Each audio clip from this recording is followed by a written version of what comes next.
There are moments in a man's life that do not announce themselves loudly, yet they divide everything that comes after. This is one of them. You did not arrive here by accident, and you will not hear these words again in quite the same state of mind.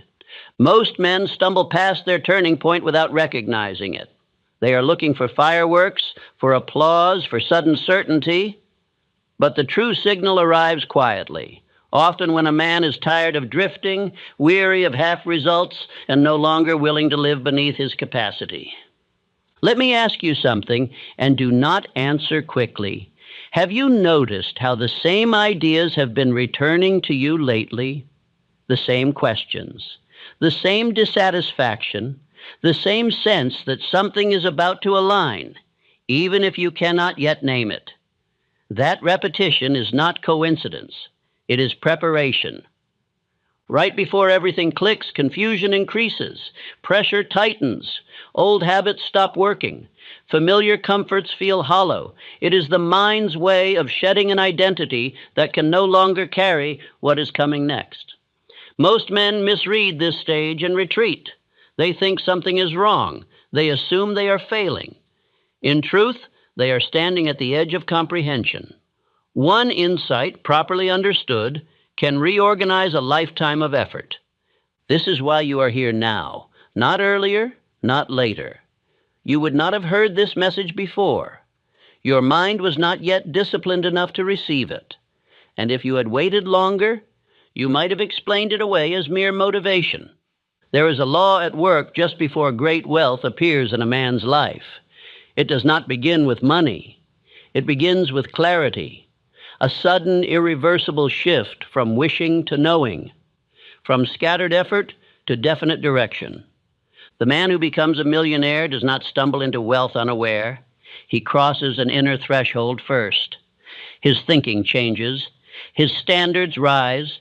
His tolerance for drift collapses. The world looks the same, but he no longer does. Notice what is happening to you as you listen. This is not excitement, it is recognition. Something inside you is lining up with something you already suspected, but never fully trusted. Many men will hear these words and move on unchanged. They were not meant for them. But for a few, this message lands at precisely the right moment, when the old explanations no longer satisfy and the new path is about to reveal itself. That is what a sign feels like. It does not shout. It resonates. In the moments before everything clicks, life removes distractions and brings you face to face with ideas you cannot ignore. It places you in front of the principle you must understand next, the decision you must make, the discipline you must accept. Do not rush. Do not skim. Listen as though your future depends on what you grasp here, because it does. The difference between those who merely dream of wealth and those who claim it is often a single realization, properly acted upon. If you stay with this message, you will see why so many men were close to success and never knew it. You will understand why timing is not about clocks, but about readiness. And when it finally clicks, you will look back at this moment and recognize it for what it was. Not entertainment, not coincidence, but a quiet marker on the road to fortune. For some men, this is just another speech. For others, it is the sign they see right before everything changes. There comes a time in every man's journey when progress ceases to look like progress. The horizon appears unchanged. His efforts seem unanswered. He feels as though the very law he trusted has turned against him. Yet this, my friend, is not failure. It is the silent interval that separates growth from harvest. It is the unseen calibration of destiny, where infinite intelligence rearranges the pattern of your life so that it may support the weight of the fortune that approaches. Before every great advancement, there is confusion. Before every illumination, there is darkness.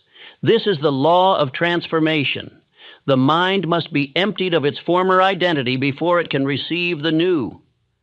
The man who mistakes this period of reorganization for defeat loses the very prize that was forming for him. Those who endure this stage with faith discover that what appeared as delay was, in truth, Acceleration disguised. Think carefully on this. The seed must decay before the sprout can emerge.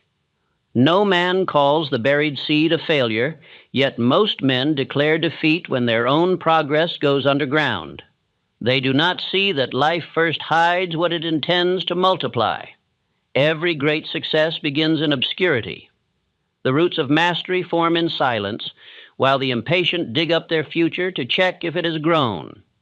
At the moment before change, life withdraws your comfort, your certainty, and your distraction.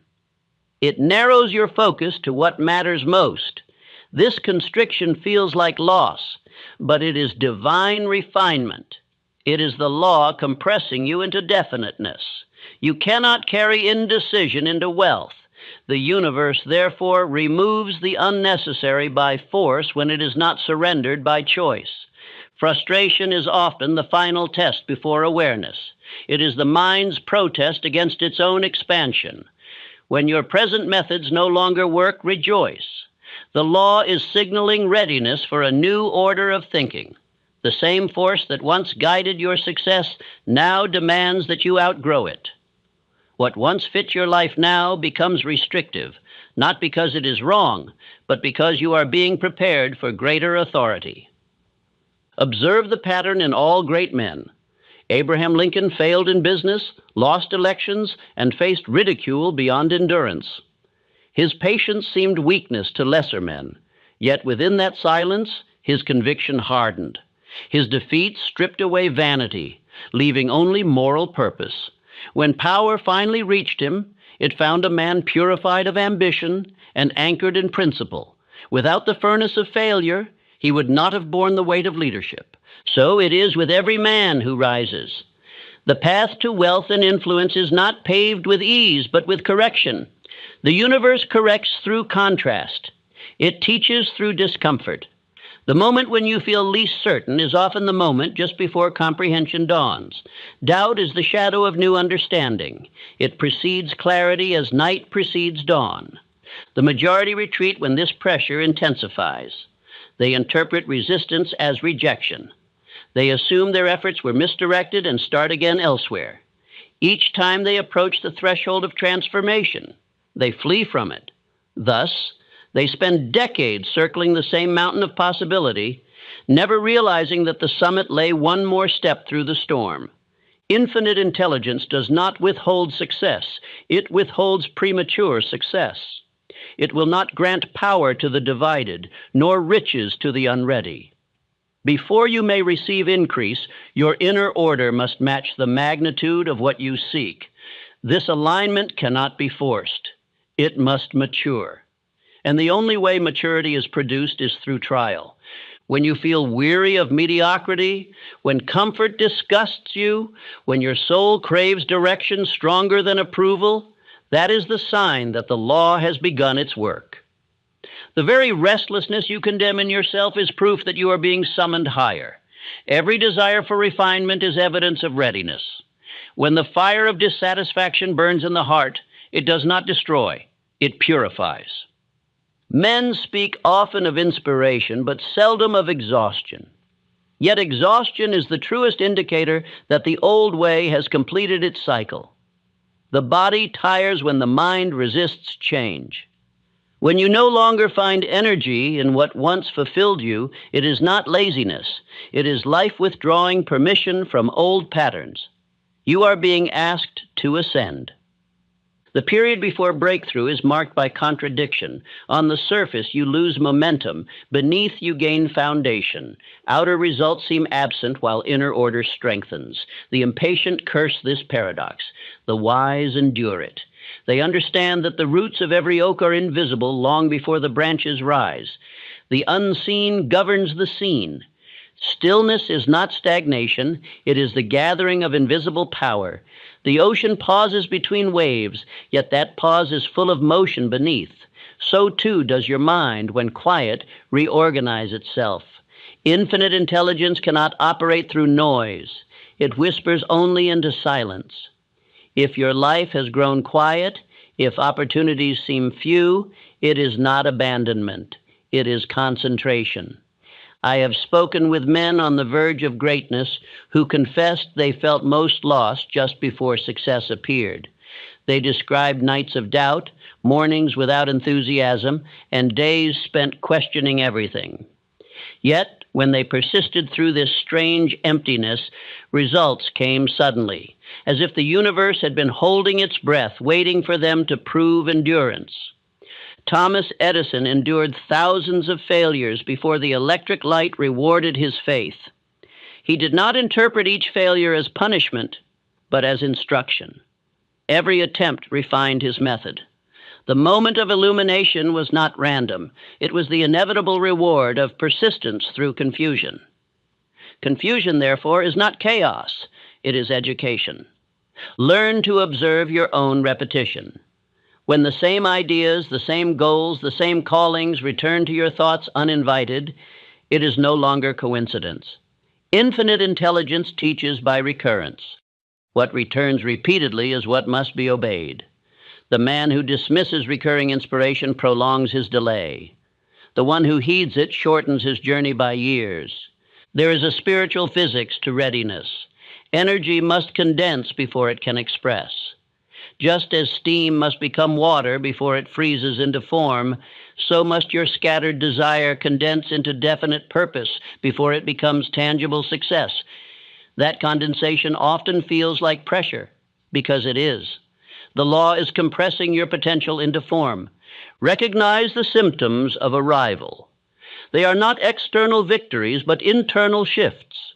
Impatience with trivial matters, disgust for idle talk, withdrawal from meaningless company, a hunger for solitude, a deep respect for time.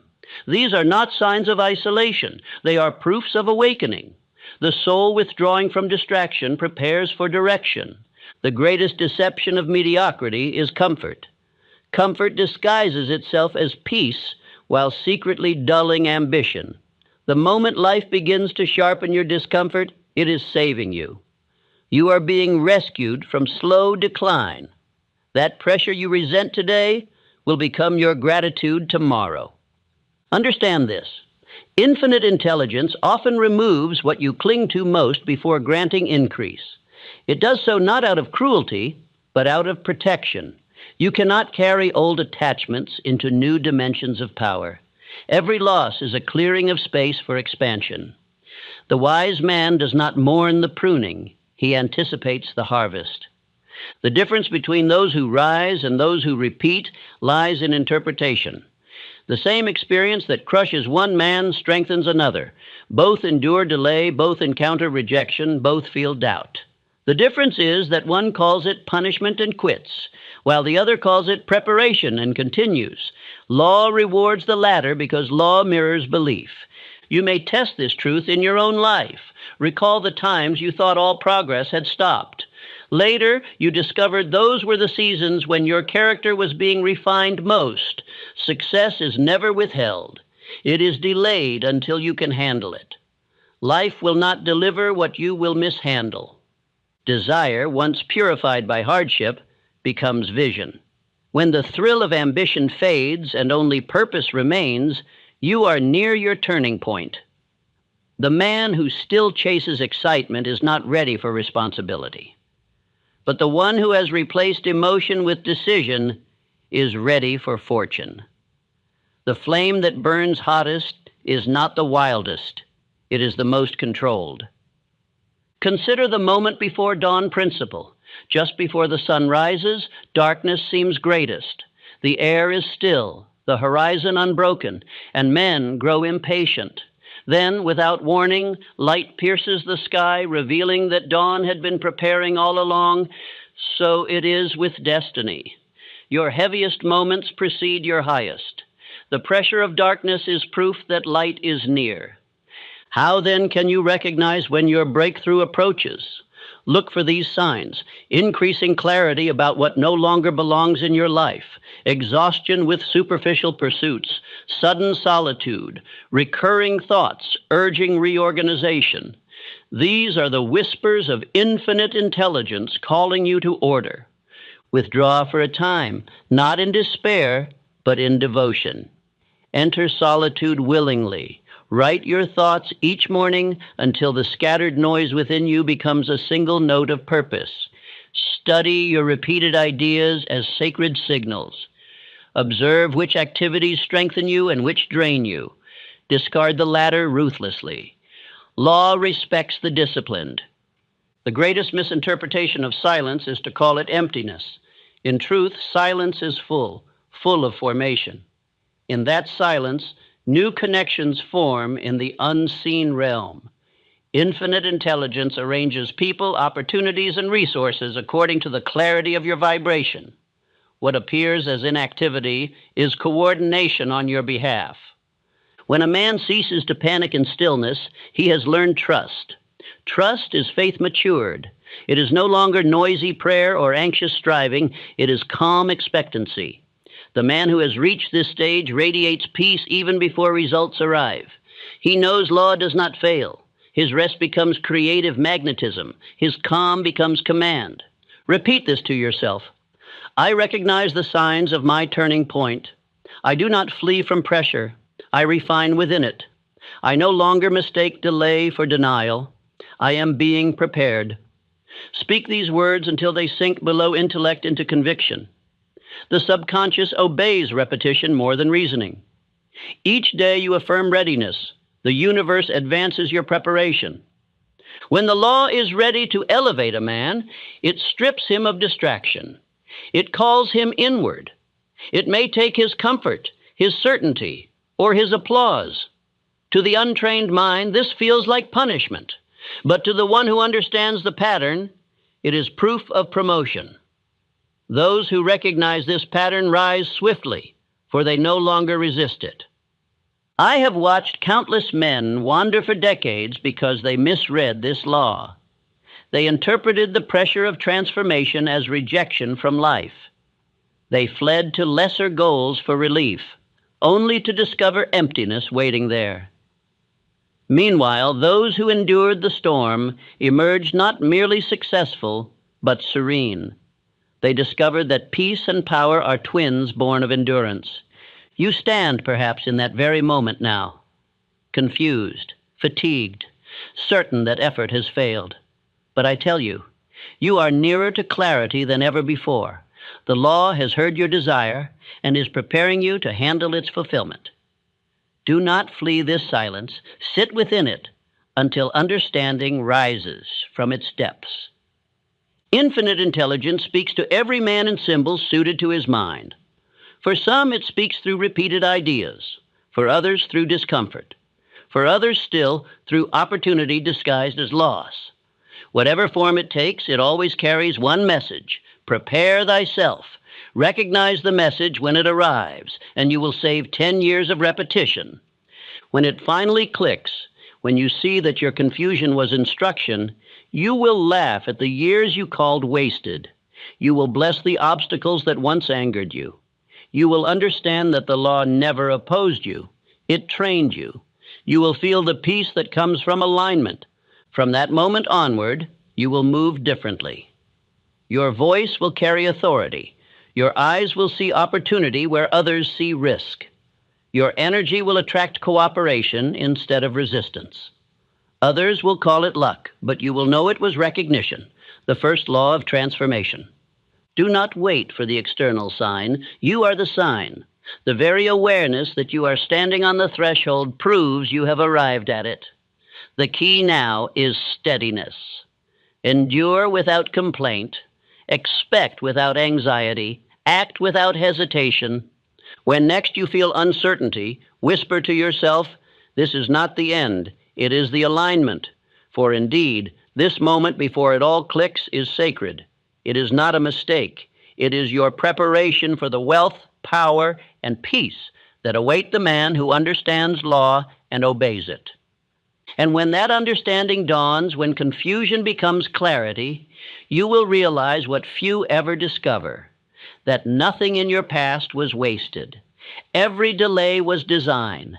Every silence was instruction. Every closed door was redirection toward the one that was meant for you all along. There is a moment when a man ceases to wander. Not because the world becomes clearer, but because his mind does. The fog of hesitation, that subtle poison which kills more dreams than failure ever could, finally lifts. And what remains is one idea, so strong, so certain, that all lesser possibilities dissolve before it. This moment is the birth of definiteness, and from it springs every fortune ever created. Men speak of luck, talent, or timing. They are deceived. The unseen cause of all achievement is definiteness of purpose. The universe itself moves in harmony with the definite. Stars follow fixed orbits. Seasons obey precise order. Even chaos, when observed closely, reveals pattern. Only man endowed with thought dares to live indefinitely and therefore suffers indefinitely. Life rewards decision and punishes drift. The drifter speaks many desires but obeys none. He reads, plans, and dreams endlessly, but his will is divided. Each day he plants a new seed and waters none long enough to grow. He wonders why his field remains barren, never realizing he has turned the soil too often for anything to take root. The man who decides, however, concentrates his power. His focus becomes heat, his effort becomes light, and nature herself bends to his order. You cannot possess what you have not first chosen. Decision is ownership in the unseen. Before any visible gain, there must be a settled claim within. The world does not answer to the man who tries. It answers to the one who declares, "It shall be so." For in that declaration, he establishes command over his own mind, and the mind governs everything else. Look about you and observe. Men of mediocre talent often rise above those of genius, not because they know more, but because they decided sooner. They did not wait for perfect conditions. They did not delay until they felt confident. They moved while others deliberated. Decision converts waiting into movement, movement into habit, and habit into mastery. It is the one act that turns invisible faith into visible form. Consider Edwin C. Barnes. When he first heard of Edison, he did not say, "I hope to work with him someday." He said, "I will be his partner." That single thought, once accepted by his subconscious, reorganized his life around its fulfillment. He had no money, no influence, no introduction, but he had definiteness, and definiteness has never yet been defeated by lack. Years passed before Edison even knew his name, but Barnes persisted.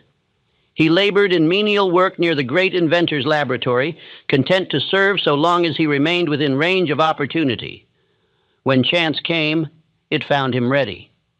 His declaration years earlier had already built the bridge between poverty and partnership. Infinite intelligence responds swiftly to the definite. Delay belongs only to the vague. How many men waste their power through divided attention? They chase multiple aims, all half believed in, none fully claimed. They live as wanderers among their own desires. Their will becomes dull from endless redirection. But the moment a man selects one purpose and burns all retreat, energy returns in torrents. Confusion collapses. Life simplifies into obedience to one law: forward. A mind cannot hold faith and doubt in equal measure. One must rule the other. Decision decides which. The man who finally says, "Enough, I will no longer live halfway," becomes magnetized. People, ideas, and opportunities begin moving toward him, drawn by the gravity of his conviction. Others call it coincidence. It is not. It is law. Infinite intelligence organizing around definiteness. You may have noticed that life tests a man's seriousness before promoting him. The test is distraction. The moment you set an aim, lesser opportunities appear in abundance. They glitter with safety, approval, and comfort. Their purpose is to expose your loyalty. Only when you reject them does the real opportunity reveal itself. Decision, therefore, is not merely saying yes to your purpose. It is saying no to everything else. The word maybe is the language of failure. It is a verbal fog that hides indecision behind politeness. Maybe has destroyed more potential than poverty ever did. Replace it with must. Every time you speak with uncertainty, you instruct your subconscious to remain passive. Every time you speak with decisiveness, you awaken its power. Words are commands to the unseen forces that shape your destiny. Choose them as a leader chooses orders. Carnegie once told me that his rise in the steel industry began not with opportunity, but with a single decision. While others debated which industry might prove most profitable, he fixed his mind upon steel and refused distraction. Competitors laughed. Experts predicted ruin. But he remained unwavering. His decision hardened into law, and law produces results. When the storms of industry came, the undecided fell first. Definiteness builds faith because it creates familiarity. The subconscious believes what it hears repeatedly. When you affirm your purpose daily, writing it, speaking it, acting upon it, it ceases to be a hope and becomes an identity. The man who repeats, "I am destined for success in this aim," long enough begins to act, speak, and decide accordingly. This is auto-suggestion, the tool by which thought becomes flesh. Write your purpose, not as a wish, but as a decree. State it clearly, simply, and affirm it daily. Read it aloud each morning with emotion. Read it again each night before sleep. Let your imagination clothe it with feeling until you can see and touch it in your mind. The repetition will educate your subconscious far more deeply than study ever could. The world belongs to the man who knows what he wants and refuses distraction. Definite purpose filters reality. It selects useful information and discards the rest. The drifter drowns in options because he has no filter. The decided man sees only paths that lead to his end. This saves him decades of wandering. Every yes becomes strategic. Every no becomes liberation. Confidence is often misunderstood as arrogance. True confidence is simply clarity without apology. The decisive man does not boast, he declares. His calmness unnerves the uncertain, not because he is proud, but because he reminds them of their own hesitation. People follow him instinctively, for nature itself follows order. Translating purpose into action requires discipline. A definite aim must express itself in definite labor. Choose one measurable result for each week, one essential act each day. Do it without delay. Definite action reinforces definite thought, and together they build momentum. When decision governs your schedule, procrastination loses its voice. Remember this law. Every decision reorganizes unseen forces. When you decide, "This shall be done," the mind begins filtering, attracting, and arranging all resources needed. Delay is no longer delay. It is coordination. Faith is the ability to continue acting while the unseen organizes itself. The man who waits for evidence before deciding will wait forever. Burn the bridges behind indecision. Say to yourself, "I have chosen. I do not retreat." Speak it until the subconscious accepts it as fact. You will notice a quiet power replacing anxiety. That is the peace of finality, the calm born of having no alternative but forward. Men envy this composure, but seldom understand its source. It is not luck, it is law. One clearly defined purpose outperforms 100 vague ambitions. A single torch lights the night, 1,000 scattered sparks fade without effect. The universe responds to concentration because concentration mirrors creation itself. The sun's rays, when scattered, merely warm. Focused through a lens, they ignite fire. So too must your purpose become a lens through which energy burns into form. Time must now be treated as currency. Every hour spent must advance your definite chief aim. To waste time is to insult the law that governs increase. The successful man measures his days not by comfort, but by contribution to his aim. He understands that mastery demands continuity. A purpose neglected even briefly loses momentum like a wheel left to rust. When you decide upon your aim, Infinite intelligence begins to strengthen you through alignment. Challenges will arise, not to destroy, but to refine. Distraction will tempt you, not to punish, but to prove your focus. Each obstacle tests the sincerity of your choice. Welcome these trials. They are the furnace in which your will is tempered. Write this creed upon your mind.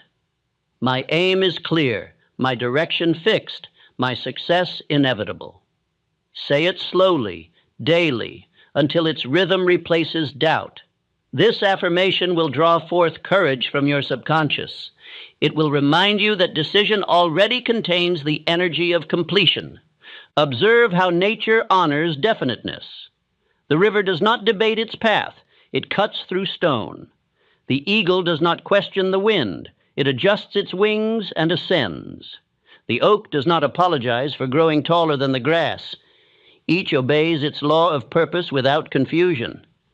Shall man, gifted with thought, be the only creature to drift? Decision is the hand that closes the gap between man and his maker. Infinite intelligence responds to definiteness because definiteness is its own language. Every creation began as a definite idea in the mind of the Creator. When you decide and act with conviction, you mirror that creative process. You become a co-laborer with law. Barnes, Ford, Carnegie, Rockefeller, each man, before fortune arrived, spoke one sentence that sealed his fate. Not I hope, not I wish, but I will. That simple declaration, once burned into the mind, magnetized the world around them. Fortune could not resist their definiteness any more than water can resist gravity. The difference between drifter and leader is one word: decide.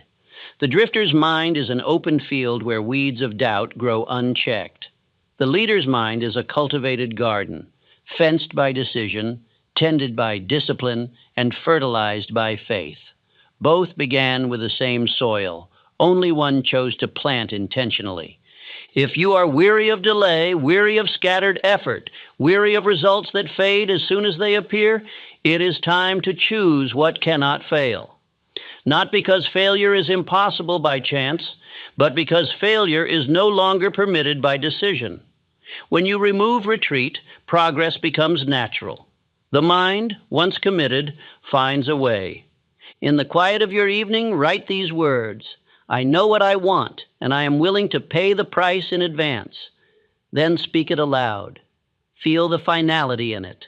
Sense the peace that follows. That peace is faith taking root. You have just aligned yourself with the rhythm of creation. Do not seek permission. The world grants it only to those who have already acted. Do not ask for guarantees. Law is the only guarantee you need. Decide and continue deciding daily until decision becomes identity. When that happens, opportunity recognizes you instantly. It senses its rightful owner. When you finally choose one purpose and refuse distraction, people will begin to see something different in you. Your speech will slow, your eyes will sharpen, your presence will grow deliberate. Others will call it confidence, but it is simply alignment. They will trust your judgment, not because you explain, but because you exude certainty. This is the invisible authority of definiteness. The uncertain seek refuge in the presence of the decided. The weak borrow confidence from the strong. Soon life itself begins to cooperate with you. Events arrange themselves, assistance appears, and time seems to obey rather than oppose. Once this law is understood, hesitation will appear as the only true poverty. Every other limitation is temporary. The man who knows what he wants and moves toward it daily cannot be defeated, for even delay becomes instruction. Every setback becomes resource. Every obstacle becomes material. Repeat until conviction forms. I am no longer divided. I have chosen, and all life now moves to fulfill my choice. These words contain the seed of mastery. Say them when tired, when doubting, when uncertain. Soon you will notice that uncertainty flees. Doubt cannot breathe in the air of decision. You will save years, perhaps decades, by mastering this single law. The drifter spends half his life choosing and the other half regretting. The man of purpose chooses once and then spends life perfecting that choice. When you have decided, work ceases to feel heavy. Faith replaces strain. For now you are not hoping. It is already settled. Decision is the birthplace of peace, the foundation of confidence, the signal to infinite intelligence that you are ready for stewardship. Make it once, make it final, and you will witness the law's obedience. No man can build lasting fortune while divided within himself. The hand may labor, the tongue may speak, but if the heart hesitates, all motion becomes wasted energy. To think one thing, feel another, and do a third is the silent ruin of all ambition. The universe does not reward activity, it rewards harmony. When the mind, the emotion, and the action move as one, the law of compensation begins to operate with mathematical precision. You have seen men who work endlessly yet advance nowhere. They toil with visible effort, but something within them cancels their progress. They plan with intellect, but doubt with emotion. They act while secretly expecting defeat. And so, no matter how hard they labor, life reflects their contradiction. The seed of their work is divided, half faith, half fear, and nature multiplies both. Alignment begins not with action, but with inner government. You cannot control circumstances until you first control self. The mind must be the ruler, emotion the servant, and action the soldier that obeys both. When thought commands and emotion supports, action becomes powerful, steady, and accurate. But when emotion commands, thought loses clarity, and action becomes erratic. The man who rules himself rules circumstance. He does not demand that the world be calm. He becomes calm and causes the world to respond. His composure is contagious. His certainty influences events as surely as wind shapes waves. While others flail against conditions, he directs energy from within. Infinite intelligence recognizes him as a conductor of its power because he imitates its order. To align your forces, begin with thought. Thought is the architect. It sketches the structure of your life. But thought alone cannot build. It requires emotion for vitality. Emotion is the heat that hardens the idea into belief. Without emotion, thought remains cold and lifeless. Yet emotion without control becomes wildfire. It burns opportunity instead of forging it. Therefore, balance is law. Intellect designs, emotion fuels, action completes. Edison once said he could feel ideas forming in his nerves before he could articulate them. His emotional faith in his work kept his mind supple through endless failure. Each night, when experiments failed, he refused to let discouragement take authority. His emotions obeyed his vision. Because of that inner harmony, he extracted light from darkness, literally and spiritually. The divided man destroys himself through inner argument. He prays for success while rehearsing defeat in imagination. He speaks of faith while expecting delay. He performs duties with half-hearted conviction. And so his results arrive half-formed, inconsistent, fleeting. The law does not respond to noise. It responds to unity. Begin each morning with a command of thought. I govern my mind. My feelings serve my aim. My actions express faith. Repeat until rhythm replaces doubt. If your emotion rebels, repeat again. The subconscious learns through repetition, not persuasion. Every time you assert control, you strengthen the inner hierarchy of power. Speech must align with vision. Words are not ornaments, they are forces. Each careless remark undermines belief. Each negative confession rewires the subconscious against you. Never say, I am trying. Say, I am doing. Never say, I hope it works. Say, it must work. Thought is the blueprint. Speech is the cement. Each word either reinforces or cracks the structure. Silence, too, is a form of alignment. When the mind is quiet, infinite intelligence can communicate directly. The greatest men of industry often paused in solitude to listen, not to noise, but to intuition. Carnegie would withdraw from meetings to walk in silence, returning later with decisions that seemed prophetic. He trusted the still voice within, for he knew law speaks only to calm minds. To master alignment, observe your emotional climate. How quickly do you yield to irritation, fear, or doubt? Every such yielding divides your energy. Emotional discipline is the highest form of self-control. A calm man is never weak. He is charged with restrained power. Passion under command is more dangerous to failure than 10 armies of frantic effort. Rockefeller mastered this law early. During the financial panics that ruined empires, he walked through his offices serene as a priest. While others shouted and despaired, he planned. His calmness radiated through his men. Where panic froze them, his steadiness restored reason. It was said that he could make money during disaster because he never participated in the emotional collapse of the crowd. His inner order dictated his outer fortune. Faith and fear are incompatible tenants. Expel one, and the other moves in. You cannot build wealth while secretly fearing poverty. You cannot command cooperation while harboring resentment. The subconscious mind is literal. It will create the state it believes you desire. If you think of wealth but feel anxiety, it obeys the emotion, not the thought. Align the two, and the law has no choice but to obey. The daily ritual of alignment requires both intention and inspection. Each morning, speak your purpose aloud as a general reads orders before battle. Feel gratitude as you affirm it.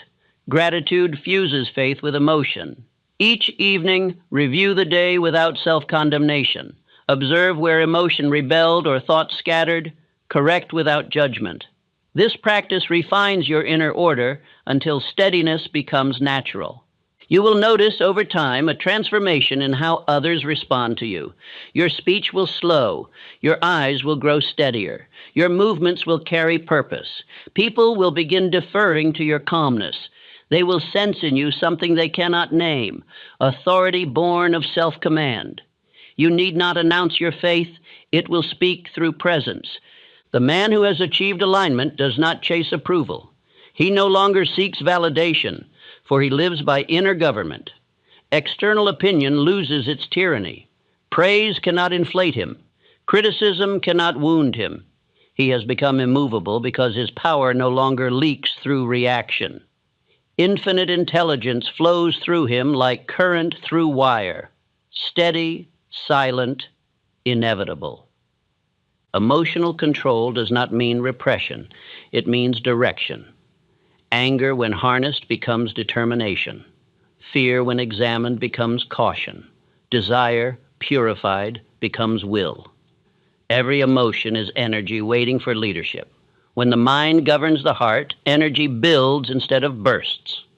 This is why the aligned man seems to work effortlessly. His energy is never wasted on contradiction. Let your every word agree with your inner vision. If you aim for abundance, speak abundance. If you desire peace, speak peace. If you pursue mastery, speak with mastery. Words are the outposts of thought. They announce your inner order to the world. Align them, and the world responds in kind. When misfortune strikes, the untrained cry out for explanation. The trained observe, correct, and proceed. They do not allow temporary confusion to overthrow inner order. Remember Rockefeller. During crisis, his silence was wealth. Lincoln, too, faced the division of a nation, yet ruled his temper as he ruled armies. His patience preserved the Union. His composure was his weapon. Gratitude is the final seal of alignment. A grateful man cannot be anxious. Gratitude affirms trust in law. It declares, all that happens serves my purpose. This state magnetizes further blessing. Infinite intelligence increases what is recognized. Thank even the delay, for delay proves preparation. Each morning you awake aligned, time bends to your favor. Tasks complete themselves swiftly, coincidences multiply. You find yourself in the right place at the right moment. This is not magic, it is synchronization. You have adjusted your internal rhythm to match the universal rhythm. Alignment cannot coexist with contradiction. Guilt, envy, and fear are fractures in the structure of faith. Remove them through conscious choice. Guilt dissolves through service. Envy dissolves through admiration. Fear dissolves through action. Each day you repair one fracture, your power increases. The man who has mastered inner order carries visible peace. He speaks less, but means more. He listens without anxiety. His words land like hammer strikes, precise and deliberate. The undecided envy him. The uncertain seek his counsel. They cannot explain why his presence steadies them. It is because he has united the conflicting elements they still battle. Infinite intelligence communicates only through such harmonized instruments. It does not speak through noise, haste, or tension. It requires equilibrium. When you quiet fear and purify intent, intuition arrives. Ideas come complete, not in fragments. Guidance appears naturally. Decisions require less struggle because they arise from the higher order of law, not the lower chaos of emotion. Do not mistake stillness for inaction. The most powerful motion begins in silence. The archer pauses before release. The wave gathers before breaking. When you cultivate inner calm, your outer strikes gain precision. Rash action betrays division. Purposeful action confirms unity. The world calls this charisma, but charisma is simply confidence expressed through harmony. The leader who walks into a room and quiets confusion does so because his own confusion has been conquered. People feel safe in the presence of inner order. They will follow the man who radiates it even before they understand why. Practice mental fasting. Each day abstain from worry as you would from poison. Withdraw energy from useless speculation. Replace every negative impulse with a constructive command. You will find that fatigue disappears. Inner harmony generates vitality. The body, like the mind, thrives on order. Repeat this affirmation until it becomes a natural rhythm of thought.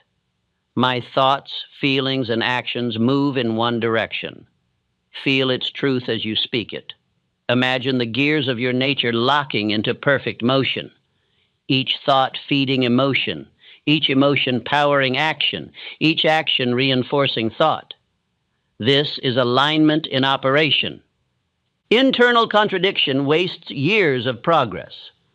A man may labor for decades, yet if he alternates between faith and doubt, progress resets each time. He moves one step forward, one back, mistaking movement for advancement. The aligned man advances steadily, his energy compounded by continuity. 10 years of divided effort accomplish what 1 year of unity could have achieved. Stillness is not retreat. It is mastery.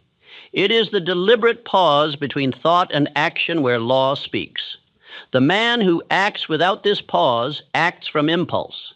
The man who pauses acts from intelligence. The pause aligns his will with infinite intelligence, ensuring his next move is exact. You will save 10 years of struggle by mastering this single law. The drifter changes external plans 100 times. The aligned man corrects internal discord once, and all plans follow suit. The drifter argues with circumstances. The aligned man adjusts vibration. Outer results change automatically. The man who once felt scattered now feels whole. His speech, posture, and gaze all communicate certainty. People will notice it first before he does. They will say, "You seem different." Indeed, he is. He has ceased to be a collection of impulses and become a single directed force. From that moment, nothing external can truly oppose him. Failure becomes redirection, delay becomes preparation, criticism becomes refinement. He interprets all events through harmony, for harmony defines him. He has achieved mastery, not over others, but over himself. Speak this quietly tonight before you sleep. I am one mind, one emotion, one motion. My inner order governs my outer world. Say it until your nerves calm, your breathing slows, and faith fills the silence. When you wake, repeat it again. In time, you will no longer need to remind yourself. You will simply live it. When thought, emotion, and action move as one, life ceases to resist. You will find that what you seek begins seeking you. Plans unfold without force. People assist without being asked. Opportunities emerge from directions you could not have calculated. The law is simple. Unity attracts unity. The secret is not in doing more. It is in doing less in greater agreement. Align within, and the universe aligns without. There is a rhythm to all achievement, a law that rewards consistent, definite action sustained by unwavering belief. Time itself bends around conviction. To most men, success appears slow because their faith flickers. They believe, then doubt, then believe again. They plant, uproot, and replant the same seed. Law cannot bless inconsistency. But once faith becomes constant, once the inner conviction remains fixed regardless of appearances, results accelerate as though time itself were compressed. Faith is not blind trust. It is directed understanding of cause and effect. When a man unites his thought, emotion, and effort under one belief, he creates continuity of vibration. Continuity is the secret of speed. Imagine a wheel turning, each spoke representing a day's effort. If the wheel halts every hour, progress resets. But if it turns without interruption, momentum carries it faster with each revolution. The same law governs the mind. Most men destroy their own rhythm. They work faithfully for a week, then succumb to discouragement. Each doubt acts as friction, slowing the wheel. Each complaint becomes sand in the mechanism of progress. They cannot see that the delay they blame on circumstances was born within them. The wise never interrupt faith. They let law perform its quiet acceleration. You must understand this principle deeply. Belief is cumulative. Its power multiplies with repetition. Each day of continued confidence doubles the potency of yesterday's thought. Each refusal to doubt compounds like interest. Eventually, the accumulated energy crosses a threshold. What once seemed impossible becomes inevitable. That is why some men toil for years with little to show, then suddenly everything unfolds at once. The world calls it luck. It is law, matured. R.U. Darby's uncle discovered this truth too late. He dug for gold, struck a vein, and stopped 3 feet short of fortune when resistance appeared. He sold the machinery to a junk dealer who, guided by a mining engineer, found the gold exactly where persistence had been abandoned. Later, Darby used that lesson to build his insurance empire. He learned that quitting restarts time, while persistence compounds it. Every effort, even the ones that seem wasted, adds to the invisible bank of momentum. When faith is maintained, no action is lost. Infinite intelligence records every motion of belief. But when doubt interrupts, the account resets. You must remain steadfast long enough for accumulation to reach manifestation. The bamboo teaches this law perfectly. For years after planting, there is no visible growth. The farmer waters and waits, mocked by those who see no progress. Then suddenly, within weeks, the bamboo shoots upward, growing feet in a single day. Did the miracle happen overnight? No. It was occurring underground all along. The root system was expanding, storing power, until release became irresistible. So it is with your purpose. When nothing seems to happen, everything is happening. Beneath the surface, the law is gathering energy, rearranging people, preparing opportunity. Impatience interrupts the process. Faith completes it. The man who keeps working, speaking, and expecting as though results already exist shortens the distance between cause and effect. He is obeying the law of acceleration. Henry Ford understood this law better than any man of his age. Ridiculed, sued, and opposed by powerful interests, he persisted in his dream of the affordable motor car. His engineers declared the V8 engine impossible. "Build it anyway," he said. They tried and failed. He repeated his command until, by sheer faith translated into action, the impossible became mechanical fact. Faith compressed years of experimentation into a single discovery because his belief never paused. Faith is not static emotion, it is movement without hesitation. It transforms waiting into gestation. It allows the mind to occupy the result before the body achieves it. When you think, speak, and act as if success is already complete, your nervous system organizes around that truth. Your decisions become sharper, your endurance longer, your presence more convincing. The world begins to mirror your inner certainty.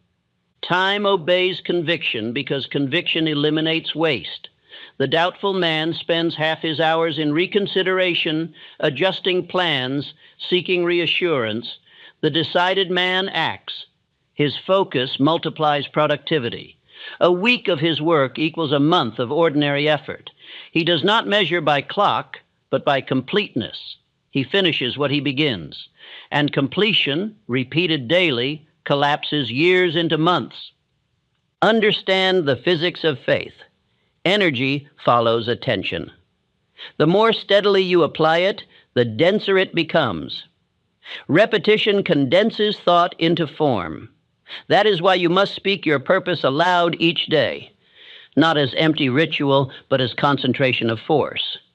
Every repetition is a stroke of the hammer forging reality. Stop swinging, and the metal cools. Persist, and it bends. Patience is not waiting idly. It is sustained obedience to rhythm. The man of faith works as steadily on the 1,000th day as on the first. He knows that the law cannot fail. The law may delay to test endurance, but it cannot deny. He wastes no energy asking when. He focuses only on how. And because of that focus, when arrives sooner than logic predicts. The invisible curve of progress fools the impatient. Results accumulate slowly at first, then exponentially. The final leap appears sudden, but it is built upon unseen increments. Look at the craftsman shaping marble. Each strike seems meaningless until, all at once, the statue appears. Did the last strike create it? No. It released what 10,000 strikes had prepared. So it is with every breakthrough. Failure, to the wise, is not a verdict, but a signal. It indicates adjustment, not abandonment. The universe corrects course through temporary defeat. Each obstacle refines method and strengthens will. The one who interprets defeat as delay continues. The one who calls it final restarts his learning. Persistence converts resistance into direction. The rhythm of belief must extend to daily routine. Every morning, act as though your enterprise is destined to succeed. Dress, speak, and labor from that premise. Each detail performed in faith aligns invisible cooperation. When fatigue tempts you to abandon structure, remind yourself, routine is proof of belief. Chaos is proof of doubt. Ford built the assembly line not for machinery's sake, but to establish rhythm. Each worker, each motion, synchronized into continuous flow.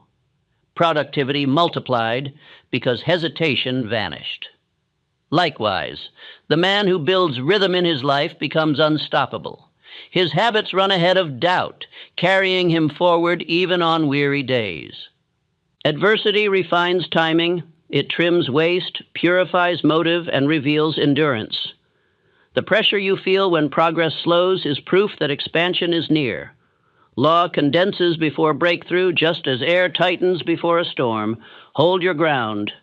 The greatest mistake is to relax faith when acceleration is imminent. When discouragement visits, remember Darby's uncle. Visualize yourself 3 feet from gold. Remind yourself that quitting restarts the clock, while perseverance compounds every effort already made. Say aloud, each effort compounds. Each day brings increase. These words are not sentiment. They are mathematical precision. Faith multiplies labor. Doubt divides it. Infinite intelligence measures readiness, not by words, but by consistency. A man who maintains belief under pressure proves mastery. Each test shortens the distance to fulfillment. When life seems to stretch the journey, it is removing friction from the path ahead. What feels like waiting is, in truth, preparation. The principle of trust is the essence of acceleration. To trust is to stop measuring time by appearances. The farmer does not dig up seed to check progress. He waters daily, confident that growth obeys law. The same law governs success. It cannot sprout on your schedule, only on its own. Your duty is not timing, it is tending. Beware the temptation to change goals too early. Each change resets progress to zero. The soil must be faithful to one seed. Stay with your purpose until it either blooms or proves false through natural law. The impatient abandon good fields because weeds appear. The wise remove weeds and continue. Decision must outlast difficulty. Small acts, repeated with faith, multiply faster than sporadic leaps.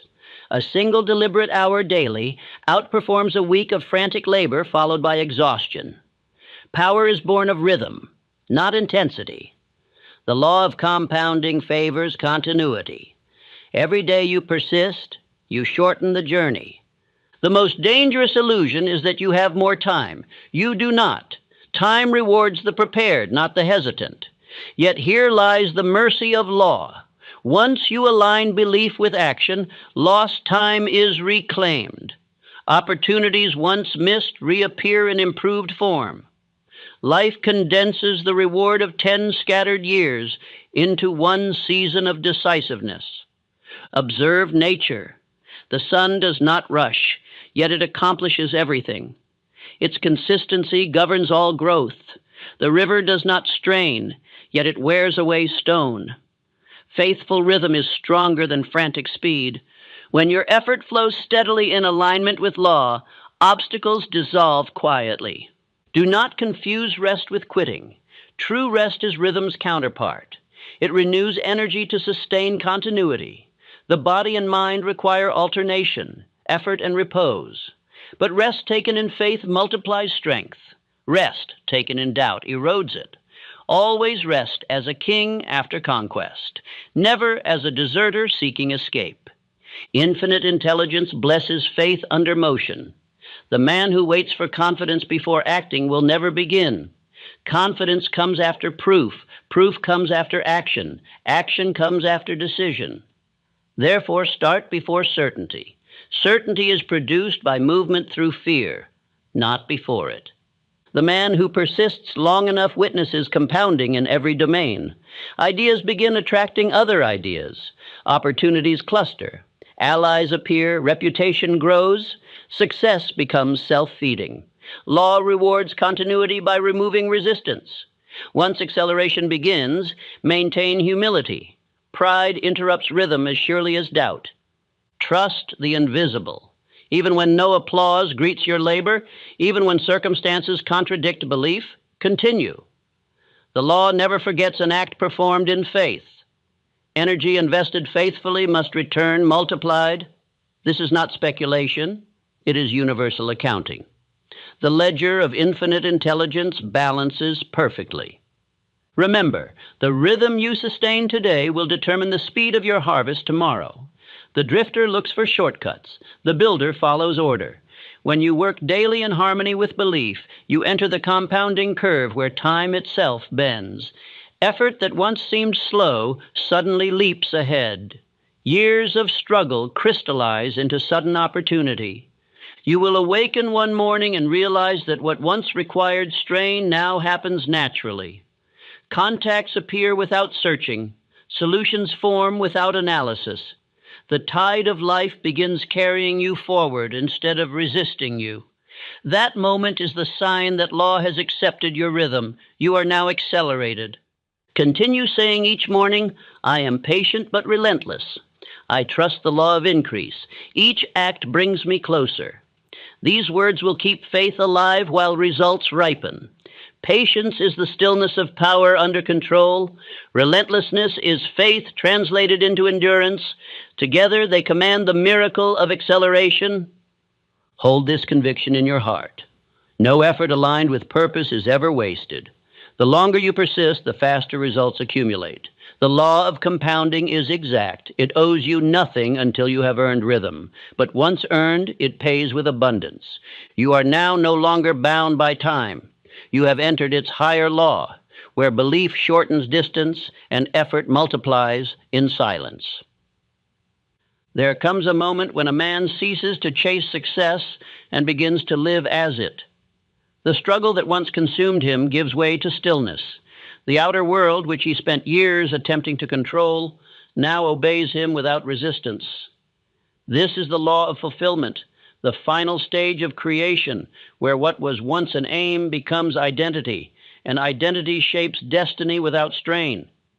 Fulfillment is not the arrival of fortune. It is the recognition that fortune has always obeyed order. All that you sought was never outside of you. It awaited alignment. Once the man becomes definite, aligned, and faithful, life simply mirrors him. The law of compensation has no choice but to return to him the equivalent of what he has become. This is not miracle. It is mathematics of the spirit. Wealth is not granted. It is attracted by fitness. And fitness in this law means readiness of character. The world gives riches to the man who can command them without being commanded by them. It entrusts influence to the man who can wield power without arrogance. It offers peace to the man who has learned self-government. These are the signs of fulfillment. Success achieved without inner mastery is short-lived, for it was built upon imbalance. Temporary riches crumble when the man behind them remains divided, but success that grows from understanding law endures because its foundation is harmony. The wise man does not merely own wealth, he stewards it. He knows that possession is responsibility in disguise. Andrew Carnegie once told me that the greatest satisfaction of his fortune was not ownership, but usefulness. He understood the law of return, that giving multiplies what is already secure. Riches, he said, find safety only in service.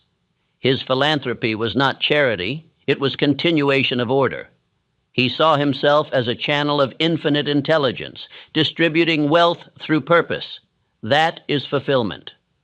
When you begin to live by this same recognition, your conduct changes quietly. You no longer rush or justify. You move with calm precision. Your speech grows measured. Your decisions become deliberate. You carry within you the authority of one who has already arrived.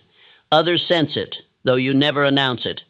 They defer to your steadiness because your energy no longer pleads, it commands. The outer world now bends to your rhythm because you are no longer reactive. The man of fulfillment does not seek constant proof. His peace is proof. He does not demand applause. His results speak silently. He knows that to govern oneself fully is to govern circumstance indirectly, for circumstance is but the shadow cast by one's internal order. Character becomes the guardian of prosperity. The higher your position, the more invisible discipline is required. Without it, influence intoxicates and power collapses. The man who maintains humility under praise remains immune to corruption. Infinite intelligence cannot increase arrogance. It resists it as naturally as gravity resists flight without lift. Observe Abraham Lincoln in the hour of triumph. When victory came and power was absolute, he answered insult with forgiveness. His restraint preserved his greatness. Fulfillment, therefore, is not indulgence, it is temperance. It is the quiet strength to act from principle when emotion tempts revenge. The fulfilled man's gratitude anchors him. Gratitude is the recognition that law never failed him, even when it disguised itself as delay. He thanks both ease and adversity, for both serve the same end, refinement. Gratitude stabilizes the vibration of success. It keeps prosperity flowing because it acknowledges its source. Ingratitude interrupts flow as rust corrodes iron. Each morning reflect with calm acknowledgement, all that I have is law fulfilled. All that I am becoming is law continuing. Let these words remove restlessness. For even after great attainment, the undisciplined mind hungers for more, not out of purpose, but of habit. Gratitude dissolves this hunger by replacing desire with appreciation. To maintain alignment after success, one must remain a student. The danger of triumph is pride, the illusion that law has been conquered instead of obeyed. But law serves only the obedient. The moment a man imagines himself greater than principle, he loses protection. Humility is not self-denial. It is continued awareness of order. Look again at Rockefeller in his later years. When questioned about his composure amid immense wealth, he replied, "I merely organize what God's law entrusts to me." This consciousness preserved his empire through panics and crises. He understood that fulfillment is stewardship, not ownership. The more a man releases the illusion of control, the more completely the law works through him. When fulfillment dawns, peace replaces ambition. You no longer chase because you no longer feel separate from what you pursue. Desire gives birth to intention. Intention matures into decision, and decision becomes being. When being and doing unite, wealth follows as shadow follows substance. The man has become cause, not effect. The fulfilled man does not measure wealth in coin alone. His true riches are command of thought, mastery of time, and harmony with self. Money becomes one expression of order, not its meaning. He remains industrious, but without anxiety, generous without extravagance, calm amid movement. He has learned that peace, not applause, is the ultimate evidence of success. Infinite intelligence uses the fulfilled man as its example. People feel at rest in his presence. They draw courage from his silence, clarity from his speech. His influence multiplies not by demand, but by resonance. He does not persuade, he embodies. The greatest teacher is the one whose life instructs without words. Service becomes his instinct. He builds, not merely for profit, but for perpetuity. His enterprises reflect his order. He treats employees as partners in progress. He pays more than required, for he understands that prosperity is mutual. Every act of fairness strengthens his fortune because it increases the vibration of trust. When you reach this state, the world begins to treat you differently. Strangers cooperate without knowing why. Competitors respect you despite rivalry. Even adversity softens in your presence. You have become an anchor of calm in a storming age. People say you bring luck, but luck is only the name men give to law they do not understand. Be warned, fulfillment is not stagnation. The fulfilled man continues expanding, not through striving, but through unfolding. His growth is no longer reaction to lack. It is expression of abundance. He builds because creation is his nature, not because ambition drives him. This distinction marks maturity of purpose. Maintain quiet living. Stillness amid abundance protects equilibrium. The more wealth multiplies, the more silence you must cultivate. Every added influence must be balanced by greater inward order. Think of a tree. The higher it grows, the deeper its roots must reach. Without depth, height becomes peril. So it is with fortune and character. Give as proof of mastery, not as show of generosity. Give privately, deliberately, where it multiplies purpose. Each act of giving declares to infinite intelligence, I have more than enough. Law echoes that declaration by increasing supply. The stingy man confesses lack. The generous man confirms abundance. Repeat this affirmation as you close each day. I live as the cause, not the effect. I give as proof of abundance. These words secure rhythm between gain and gratitude. The cause-minded man no longer asks for success. He expects it as natural outcome of order.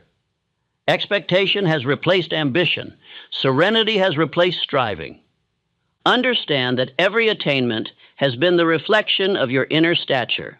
The world did not change. It mirrored the man you became. Fulfillment is recognition of this mirror. When you grasp that reality, all struggle ends. You no longer attempt to force results. You cultivate self. Knowing results will follow. This is the essence of mastery. The successful man's greatest triumph is not what he possesses, but what he has become in possessing it. His wealth cannot be stolen, for its source is within. His influence cannot be diminished, for it flows from character, not from title. At this stage, time itself feels altered. Hours no longer drag nor rush, they serve. Each moment becomes sacred because it contains purpose. Work turns to worship. Rest becomes meditation. You are no longer fighting law. You are breathing in rhythm with it. As you continue this path, people will begin to recognize something unspoken in you. They may not call it fulfillment. They may call it composure, wisdom, or grace. But they will feel it. Your words will carry weight beyond volume. Your decisions will calm disorder around you. You will have become the rarest of men, one who has found peace while in motion. The law of return ensures that what you share multiplies. Each act of service, each gesture of goodwill, each contribution to another's progress expands your own. You cannot outgive law. The man who blesses others multiplies his own blessing. This is not sentiment, it is structure. What you cause in another, you reinforce in yourself. You will reach a point where struggle feels foreign. You will wake with calm expectancy, not anxious striving. You will measure progress by peace, not by applause. Those around you will begin to organize themselves naturally under your influence, for leadership by example is irresistible.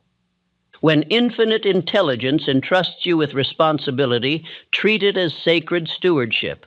Handle wealth, authority, and influence with reverence. The moment you regard them as personal property, law reminds you they were loaned, not owned. Maintain humility. It keeps channels open. In your quiet moments, remember those years when everything felt uncertain. Reflect on how confusion became clarity, delay became design, and failure became foundation. Gratitude for the past cements peace in the present. You will realize that nothing was wasted, not a single hardship, not a single tear. Every step was guided by law toward this fulfillment. Speak softly now to yourself. I have become the man to whom success belongs. Feel the gravity of that truth. You no longer need to prove or persuade. You are living evidence. The journey that began with desire ends in being. The fortune that seemed distant now moves effortlessly around you. This is not the end of ambition, but the transformation of it. The striving has matured into stewardship. The hunger has become harmony. You have not merely gained riches, you have gained order. And order is the true fortune of the soul. From this point, teach by demonstration. Let your peace instruct those who still struggle.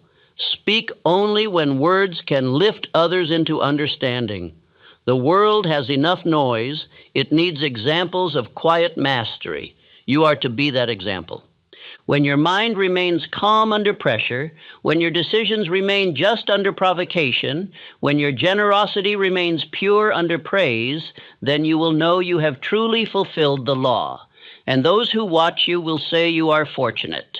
They will not know the truth that fortune itself obeys the man who obeys law. I once watched a man lose everything in less than 3 minutes. Not his money, not his job. Something far more difficult to rebuild. It happened in a quiet office behind a closed door with only 2 men present. No shouting, no fists, just words and the lack of control behind them. The other man said almost nothing. He leaned back, listened, and waited. While one spoke with heat, the other spoke with restraint. And when it was over, one walked out lighter, steadier, strangely untouched. The other walked out knowing, without being told, that he had lost. Most men believe confrontation is a contest of dominance. They think the man who speaks faster, louder, sharper, must surely win.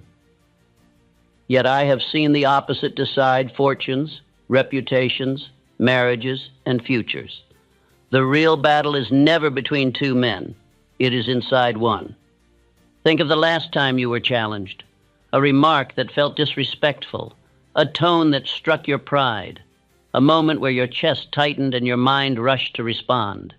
In that instant, you were not deciding what to say. You were deciding who was in control. I have studied this pattern across boardrooms, homes, negotiations, and conflicts that shaped entire lives. The man who reacts loses power immediately. He hands the reins of his inner world to the very person who provoked him. And once that happens, the outcome is already written. There is a reason some men seem untouchable in conflict. You notice it instinctively. They do not rush. They do not explain themselves unnecessarily. They do not defend their ego. And somehow, the room bends toward them. Authority gathers where control lives. Self-control is not silence for its own sake. It is not submission. It is not fear. It is strategy at the highest level. It is the ability to remain sovereign while another man reveals his weakness. And weakness always reveals itself first through loss of emotional command. Many men have been taught the wrong lesson. They believe strength is shown by immediate response. They confuse impulse with courage. Yet the man who cannot delay his reaction cannot direct his outcome. He is predictable, and what is predictable is easily defeated. Consider how many opportunities were lost, not because you were wrong, but because you spoke too soon. How many relationships cracked not from lack of truth, but from lack of restraint. How many confrontations replay in your mind, not because you lost the argument, but because you lost yourself. Every confrontation is a mirror. It shows you whether you are governed by impulse or by law, whether you are reacting from habit or acting from decision, whether your emotions command you or you command them. There are laws that govern this, as surely as there are laws that govern wealth and failure. Ignore them, and you repeat the same confrontations year after year, growing older but not stronger. Obey them, and conflict becomes an advantage instead of a threat. Most men never learn these laws because they mistake noise for power and aggression for authority. They chase the appearance of winning and sacrifice the substance of control, and life punishes that mistake without mercy. What you are about to hear are not tricks, phrases, or clever replies. They are laws of inner command, laws that determine who holds the upper ground when pressure appears, laws that allow you to walk into confrontation calm and walk out with your position strengthened. But understand this, these laws will expose you. They demand discipline. They require that you abandon the comfort of reaction for the mastery of restraint. They will not flatter your pride. They will strip it down and replace it with something far more effective. If you listen casually, nothing will change. You will nod, agree, and repeat the same conflicts in new forms.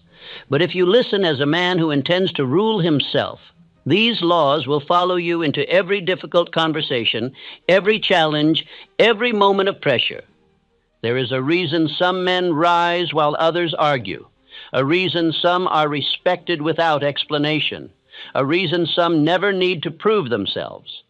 That reason begins with self-control, and it ends with authority. The first law reveals why silence often wins before a word is spoken. The second explains why emotional restraint unsettles the aggressive. The third exposes how timing outweighs force. And each law tightens your command, one layer at a time. Do not rush ahead. This is not something to consume. It is something to absorb. Because once you understand these laws, confrontation will no longer feel dangerous. It will feel familiar. And familiarity is power. Listen as though your future reputation is at stake, because more often than men admit, it is. Law 1, the law of inner stillness. Every outward victory begins with inward silence. When a man governs his own emotions, he governs the entire situation. The first test in every confrontation is not of intelligence, but of composure. I have watched men lose fortunes, friendships, and years of progress in moments where their tongues ran faster than their reason. Yet I have also seen men of quiet restraint rise without struggle, for silence is the sign of one who has learned to command himself. You cannot hear opportunity when you are busy defending your pride. The man who rushes to prove himself reveals he doubts himself. The one who must explain his strength has already lost it. True mastery begins when the mind is no longer disturbed by every sound around it. The still mind sees angles the noisy mind cannot. It listens, it measures, and when it moves, its movement has meaning. I once knew a young clerk who served in a busy office of industry. He was intelligent, ambitious, and full of energy, but he lacked control.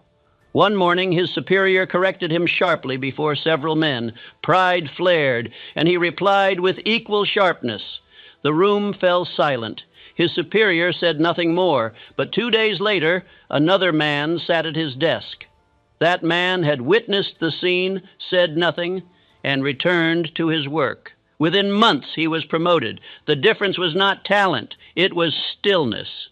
That moment taught me that silence in the presence of provocation is not weakness, but strength in reserve. It is the difference between a spark and an explosion. A spark can be directed. An explosion cannot. Most men are destroyed not by their enemies, but by their inability to contain themselves. Inner stillness is not passivity. It is power waiting for its moment. Andrew Carnegie understood this better than most. When others argued, he would lean back, hands folded, and let them exhaust their certainty. He would then speak a few sentences, each measured and deliberate.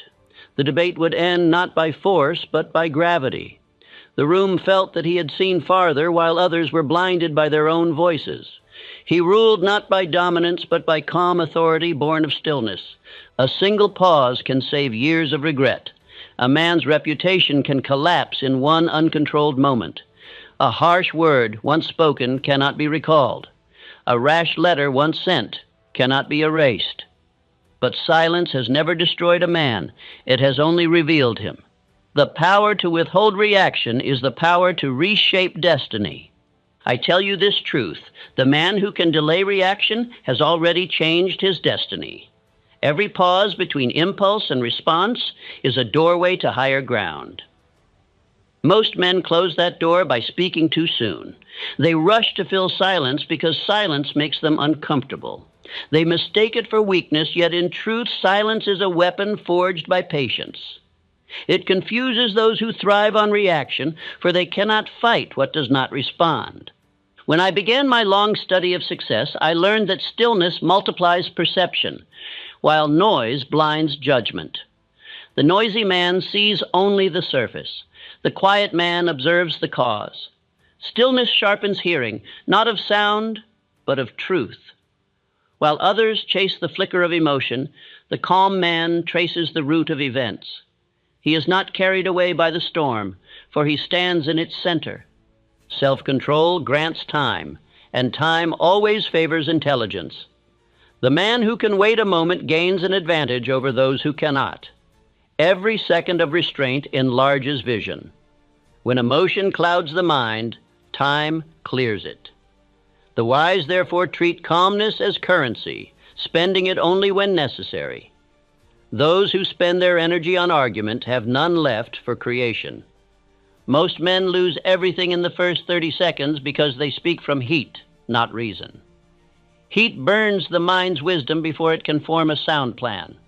Once you have given away your calm, you have given away your advantage. Remember this: power leaves the man who loses temper. It returns the moment he recovers silence. Consider the example of Thomas Edison. When investors mocked his inventions, when critics laughed at his failures, he did not defend himself. He smiled, listened, and returned to his laboratory. They exhausted their ridicule. He converted his composure into invention. Years later, the same men who doubted him sought his favor. His patience was not mere endurance. It was faith that truth, once proven, requires no defense. A man's reaction is the mirror of his maturity. The child strikes when angered. The wise man builds. The strong man wins battles through preparation, not provocation. I have seen more men fall from wounded pride than from actual defeat. Their anger becomes their executioner. They speak words that cost them trust, respect, and peace, all because they could not bear silence. Inner stillness is discipline at its highest order. It is not the absence of feeling, but the mastery of it. Every emotion left unchecked becomes a chain. Every emotion properly directed becomes a tool. The man who rules himself can use emotion as fuel. The one who is ruled by it will forever serve those who can. Do not mistake stillness for timidity. A tiger crouches before it leaps. The mind that pauses is gathering its strength. Those who cannot hold still long enough to observe will always strike blindly. The most dangerous man in any confrontation is not the loudest, but the calmest. His silence unsettles others because they cannot read it. They project their own fear into his quiet and defeat themselves. In all my years observing men of power, I have learned this secret. Men yield instinctively to those who seem unshaken. The calm man appears larger than the moment, while the angry man appears smaller than his own words. Those who cannot be provoked cannot be defeated, for provocation is the first step toward surrender. I recall once observing an argument between two industrial leaders. One grew red with fury, pacing the floor, demanding satisfaction. The other remained seated, hands folded, eyes steady. He waited until the other exhausted himself, then said, "Are you finished?" and calmly stated his terms. The matter was settled within minutes. Later, I asked the composed man how he remained so calm. He replied, "When a man loses his temper, he hands me the steering wheel." That single statement contains the essence of mastery. Stillness is the invisible armor of kings. It guards judgment against distortion and protects reputation against ruin. It allows reason to stand when emotion would flee. The world belongs to those who can wait a moment longer than others. When emotion passes, truth remains, and truth always belongs to the calm. Let this truth be written upon your mind. Stillness is not emptiness, but control of motion. The ocean's power lies beneath its surface calm. So it is with a man of mastery. His strength is hidden, his movements measured, his silence purposeful. When he speaks, it is because he has already won the inner battle. Let me offer you this affirmation. Speak it until it becomes your nature. I am calm under pressure. I am master of emotion. No man can pull the strings of my mind. I remain still until I decide to act. Repeat these words until they are woven into the fibers of your being. For thought repeated becomes belief, and belief becomes habit. In every encounter, remember, you are never required to match another man's haste. You owe no answer to insult, no defense to pride. You owe only obedience to your own standard. When another man loses control, do not join his downfall. Observe, think, and act only when your reason commands. Many years ago, I met an elderly gentleman who had served under several industrial magnates. I asked him what he had learned from witnessing so many leaders. He said, "The man who keeps his voice low when others shout will one day command those same voices." His words were simple, but they concealed an eternal law. Noise is temporary. Control endures. Stillness is the soil from which all mastery grows. Without it, your knowledge, courage, and purpose scatter like leaves in the wind. With it, even limited means can produce great results. For stillness channels thought, and thought directs power. The world may appear to reward the loud, but time always crowns the calm. Mark this truth. Anger can be imitated, but calm cannot. A man may pretend confidence, but he cannot fake stillness. It is earned through discipline, reflection, and mastery of thought. When you see a man who moves deliberately, who speaks sparingly, who listens more than he talks, you are seeing a man who has won the only war that matters, the war within. If you cultivate this stillness, others will begin to feel it. They will trust your judgment, follow your lead, and fear your disapproval, not because you demand it, but because your self-command demands respect. Your calmness will become your signature. People will say, "He cannot be shaken." That reputation is more valuable than any argument won in haste. I say to you now, master silence and you master the outcome. In every heated moment, remember that the man who reacts loses control of the field. The one who pauses owns it. Every confrontation is decided not by words, but by who remains still the longest. For stillness is the highest form of strategy. It allows time to serve you and emotion to serve your purpose. When the next challenge arises, do not rush to meet it. Observe it. Let others speak. Let them reveal themselves. In that quiet moment, you will know precisely what must be said and how and when. Then speak, but speak only once. Let your word carry the weight of calm authority. For calmness, once established, bends every storm to your will. This is the first law of self-control, the law of inner stillness. All strength begins here. Without this foundation, no other law can stand. The man who cannot remain still cannot direct power, cannot choose his reaction, cannot master fate. But the man who can, he saves years of turmoil, countless regrets, and wins battles others never knew were being fought. Remember always, master silence, and you master the outcome. Law 2. The law of delayed response. Every confrontation tempts a man to act immediately. The impulse to speak, defend, or strike back is one of life's most dangerous instincts. The average man mistakes reaction for strength and speed for wisdom. Yet greatness begins where urgency ends. The man who learns to wait, even for a single breath, gains power over those who cannot. Delay is not hesitation. It is the deliberate pause of intelligence before action. Reaction is slavery. Response is command. The difference is one of control. A man who reacts belongs to the moment. A man who responds makes the moment belong to him. I have seen entire enterprises lost because a single leader answered too soon. The man who must have the last word rarely keeps it, for he has already yielded to emotion. The one who pauses commands all who cannot. I once knew a salesman of remarkable charm and promise. His clients trusted him because he was quick with wit and faster with words. Yet one day, after receiving what he felt was an unfair complaint, he wrote a letter filled with anger. He mailed it without rereading. By morning, his client had canceled every order. That letter destroyed a decade of goodwill. A lifetime of talent collapsed in a single reaction. Contrast this with Charles M. Schwab, one of the ablest men to ever rise under Andrew Carnegie. When criticized harshly by associates, he would not answer at once. He would smile, excuse himself, and take a day to think. When he returned, his words were mild, yet filled with reason. His composure dissolved opposition like water on flame. In every quarrel, his delay transformed anger into understanding. And it was this quality that made men follow him willingly. Delay turns emotion into advantage. It gives time for passion to cool and judgment to sharpen.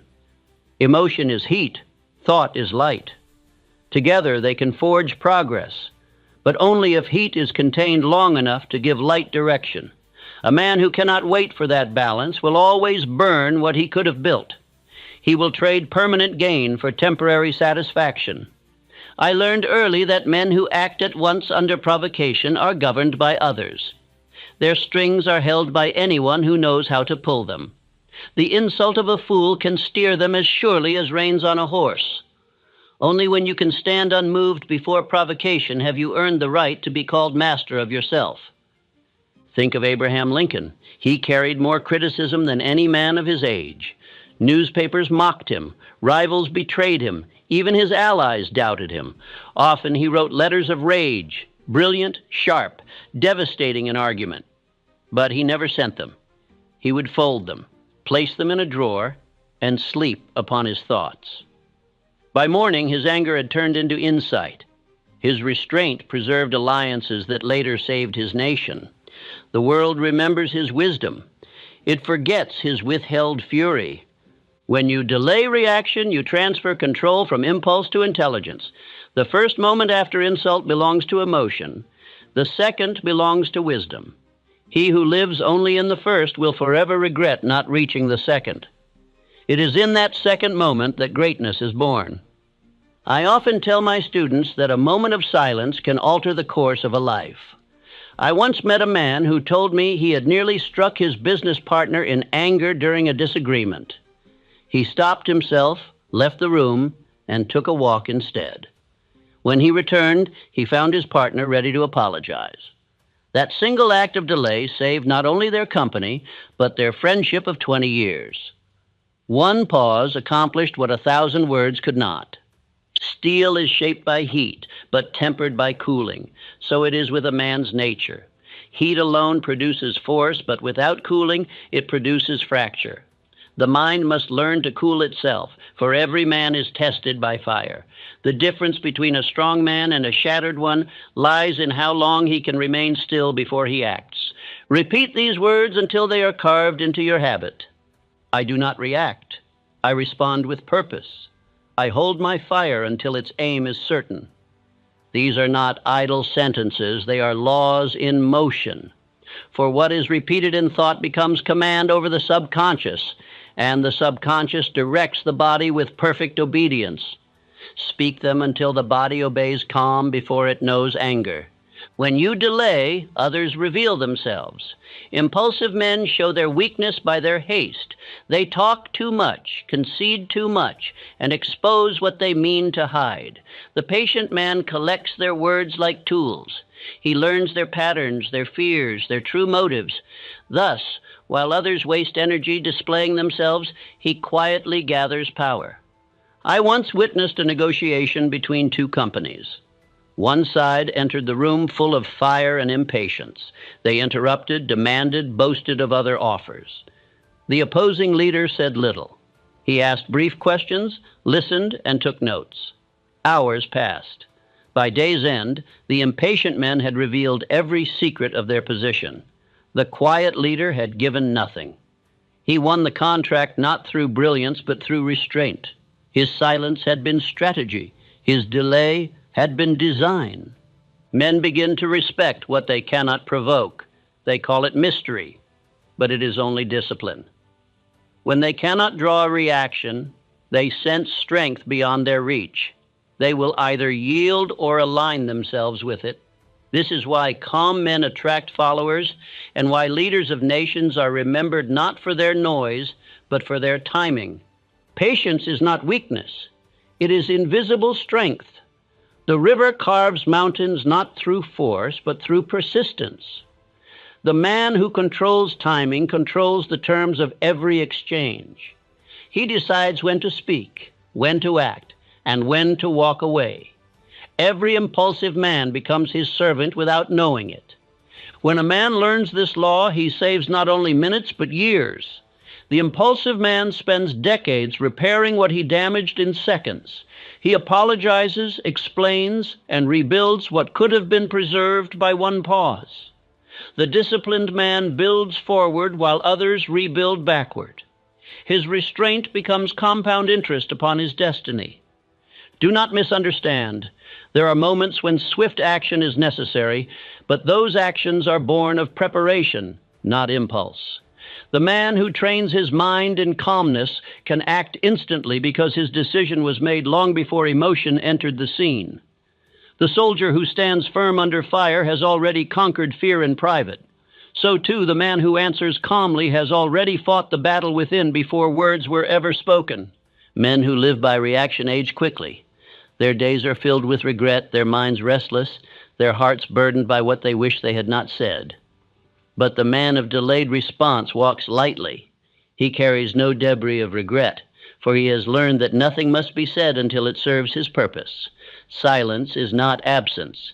It is choice. Let me tell you another story. A young entrepreneur once came to me for advice. He had quarreled with a financier who accused him unjustly. In anger, he intended to publish a letter exposing the man's faults. I told him, wait 1 week. Reluctantly, he agreed. Within that week, the financier was exposed by his own hand in another matter, and public opinion turned without a word from my student. Had you answered, I said, you would have shared in his disgrace. Delay had defended him better than eloquence ever could. To the untrained, waiting feels like defeat. They confuse silence with submission, just as they confuse noise with leadership. But time reveals that the man who controls pace controls the race. He who slows down what others speed up gains the vantage of foresight. Delay, properly used, is not postponement. It is precision. Every successful man I have studied possesses this quality. Carnegie, Ford, Rockefeller, all understood timing as power. They knew that rushing decisions leads to waste, and that waiting for the right condition multiplies success. They were not idle. They were deliberate. Their quiet hours produced wealth that others' noisy haste destroyed. If you practice this law, others will begin to adapt to your rhythm. They will wait for your answer before deciding their own. They will measure their speech by your silence. This is leadership of the highest order, governing by presence rather than pressure. And it is won only through restraint. Let me remind you that words once spoken can never return to silence. They live, they travel, they build or destroy beyond your sight. Therefore, make your speech as valuable as your time, rare, deliberate, and measured. One well-timed word can accomplish more than 1,000 spoken in haste. Delay transforms confrontation into reflection. When you do not answer immediately, the mind of the other man begins to speak to itself. He starts to question, to reconsider, to see himself through your calmness. Often his own conscience will fight your battle for you. Silence becomes your advocate. Time becomes your ally. Men will call you patient, disciplined, even cold. Accept those words, for they mean they cannot move you. The world has always mocked what it fears. But history remembers the man who waits, not the man who interrupts. The loud voice fades. The steady tone endures. The man who controls timing controls the terms. He writes the invisible rules of every encounter. He knows that to rush is to obey the will of another, but to wait is to make the world adjust to his pace. That is the essence of sovereignty. The crown is not worn on the head, but in the mind that refuses to be hurried. Repeat again these words and make them living law. I do not react, I respond with purpose. I hold my fire until its aim is certain. Say them in moments of anger, and you will find power growing where weakness once ruled. Each repetition builds a fortress of calm within you, brick by brick, thought by thought. Remember, the quickest hand does not always win the game. The man who plays 2 moves ahead wins it before it begins. Delay gives space for vision. Vision gives control, and control gives peace. Those who obey this law save 10, 20, even 30 years of needless repair, for they no longer live at the mercy of every provocation. Let the world rush. You shall rule by rhythm. Let others demand immediate answers. You shall provide decisive ones. Let others burn their chances in heat. You shall forge yours in patience. For in every confrontation, time reveals the master, and the master is always the man who waited 1 moment longer. Law 3, the law of directed energy. Energy is the essence of life itself, yet energy uncontrolled becomes destruction. A man is given daily a measure of power, through emotion, thought, and desire. Whether it builds or breaks depends upon the direction he gives it. The same fire that lights a forge can burn a house to ashes. The difference is control. Every man feels anger, fear, passion, and ambition. These are the raw fuels of greatness, but without direction, they scatter. One who spends energy in resentment drains himself before he begins his real work. One who wastes passion on argument has none left for progress. Nature gives every man fire. Wisdom teaches how to aim its flame. I once knew a worker who was humiliated before his fellows by a thoughtless superior. His pride burned like molten metal. For days he dreamed of retaliation, but one night he said, I will use this insult as a hammer. He poured that fury into perfecting his skill. Within a year, his superior reported to him. Anger directed had turned from poison to power. Henry Ford was of this nature. He despised inefficiency, delays, and waste. That emotion could have made him bitter. Instead, he harnessed it. His irritation at confusion became his drive for simplicity. His resentment of waste became his system of precision. The world called it industry. In truth, it was discipline made visible. Every emotion can be your slave if you remain its master. Emotion, I have found, is neither good nor evil. It is energy. A mind without emotion is a lamp without flame. Yet a flame without glass burns wild and dies fast. Control gives it purpose. The undisciplined man scatters energy in many directions. The disciplined man concentrates it on one chief aim. That focus creates miracles. Thomas Edison failed more than 1,000 times before success greeted him. Many men would have turned disappointment into despair. Edison turned it into fuel. Each failure added pressure behind his purpose. His energy was not wasted in complaint. It was gathered in persistence. A mind directed toward creation cannot be defeated by frustration. There is no greater tragedy than a man who feels deeply but acts without aim. He fights everyone and accomplishes nothing. He confuses motion with progress. His heart is strong, but his mind is without a map. And so his passion burns him instead of warming him. I tell you, every feeling contains fuel. Anger, when directed toward justice, builds. Sorrow, when directed toward growth, enlightens. Desire, when directed toward purpose, enriches.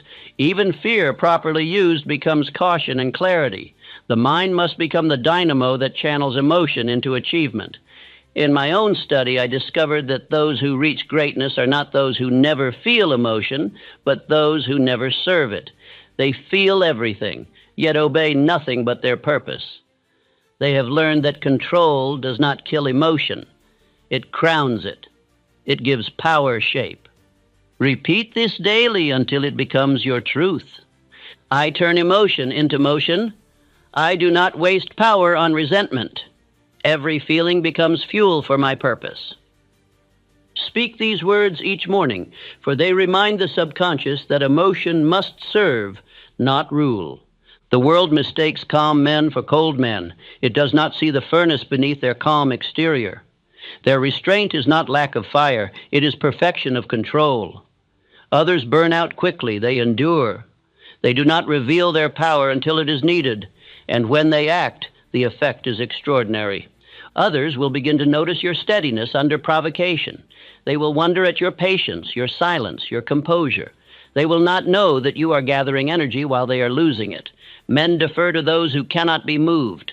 Your calmness will disturb the untrained, for they sense strength where they cannot see its source. Remember this: untrained emotion burns the very house it was meant to warm. Anger, unmanaged, poisons judgment. Jealousy blinds vision. Excitement without reason breeds disaster. The disciplined man does not suppress these energies. He transmutes them. He makes servants of his emotions, not masters. Andrew Carnegie himself began with little. He felt deep anger at the poverty around him, but he did not curse his fate. He resolved to build wealth not merely for himself, but as proof that poverty could be conquered. His youthful indignation became the foundation of industry. He learned early that energy, when harnessed to purpose, is the architect of destiny. The greatest waste on earth is human emotion left uncontrolled. It fills hospitals, ruins businesses, destroys families, and breeds regret. Yet the same emotion, disciplined and turned toward a definite aim, builds empires, discovers inventions, and writes symphonies. The power is neutral. The direction determines destiny. If you wish to know your future, look at where your energy flows. Are you feeding resentment or building a plan? Are you nursing wounds or forging tools? The law of directed energy will not forgive waste. It multiplies whatever you give it, either progress or destruction. When you feel anger rise, do not suppress it, redirect it. When sadness comes, turn it to reflection. When envy stings, let it become inspiration. Every emotion is raw material, only the craftsman knows what to make of it. Mark this: the man who controls his emotion controls his fate. The man who wastes emotion on reaction remains a slave. For life will never cease to provoke, but provocation loses power when energy is trained. Power is not loud. Power is focus. Power is direction. And that is the third law of self-control. All power begins with emotion harnessed to purpose. Law 4, the law of invisible advantage. There exists a kind of power unseen by the eye and yet felt by all who encounter it. It is the advantage that belongs to the calm, the silent, the self-controlled. While others lose temper and reveal weakness, the composed man gains knowledge, opportunity, and control. Self-control grants unseen leverage in every encounter. I have witnessed it countless times. The man who grows loud loses his position, for noise exposes him. The man who grows still gains ground, for silence conceals his depth. When others lose temper, they lose perspective. In the heat of emotion, men reveal their intentions, their fears, their entire strategy. The calm observer collects their secrets without asking a question. In every heated exchange, the cool mind becomes the observer, and the observer controls the board. Conflict blinds the impulsive, but illuminates the disciplined. The man who listens learns more in 5 minutes than the angry man learns in 5 years. Restraint is not absence of will. It is intelligence in command. I once observed a young negotiator faced with competitors far older and louder. They argued with one another so violently that they forgot the purpose of the meeting. He remained silent, taking notes, studying every word. Within weeks, he proposed a plan that used their own arguments to his advantage. His calm had been his spy, their emotion, their confession. J. Ogden Armour was of similar mind. When his rivals argued over the price of acquisition, he said little. He let them exhaust themselves in vanity. Their quarrel ruined the deal. Days later, he bought the same assets for half their price. Their anger was his profit. The calm man gains what the impulsive man spends. Restraint makes others overconfident. They mistake your silence for uncertainty, and in their pride, they expose themselves. They underestimate the man who does not compete for attention. Yet in every contest, the unseen strength wins. Emotion is noise. Control is clarity. I tell you now, the man who remains calm becomes unpredictable, and unpredictability is power. The angry man can be steered, for his reactions are known. The composed man cannot, for his stillness conceals direction. That mystery draws respect, even fear, from those who cannot read him. In a storm, the sailor who fights the wind capsizes. The one who waits for its turn sails forward. Life's winds of conflict are no different. The wise do not fight every gust. They wait for the shift, then move with it. The fool spends his energy battling what could have carried him. Repeat this truth in thought and deed. My calm confuses the impulsive. My patience disarms aggression. My composure is my weapon. Say it until you feel its reality, for composure is indeed a weapon, silent, invisible, decisive. Every word withheld adds weight to those you finally speak. The man who talks less is heard more, for people lean in to catch what he chooses to reveal. The silent man compels curiosity, and curiosity grants influence. The more he withholds, the greater the value of his voice. When meetings end and tempers cool, people remember not the noise, but the one who stayed calm. They recall the man who smiled when others shouted. They seek his counsel later, for calmness implies certainty, and certainty attracts trust. Thus the silent man governs without command. Charles M. Schwab's composure once turned fierce critics into partners. When others attacked his ideas, he did not defend. He thanked them, considered their points, and quietly improved his plans. His enemies left disarmed, even ashamed of their temper. His calm earned him both respect and wealth. Men of steel trusted him because he did not lose his. Self-control, unseen yet unmistakable, makes others yield ground voluntarily. It turns opponents into allies, not by persuasion, but by presence. You will notice, when you remain calm under pressure, that others unconsciously adjust their tone to match yours. The faster they speak, the slower you will answer. The louder they grow, the softer you will sound.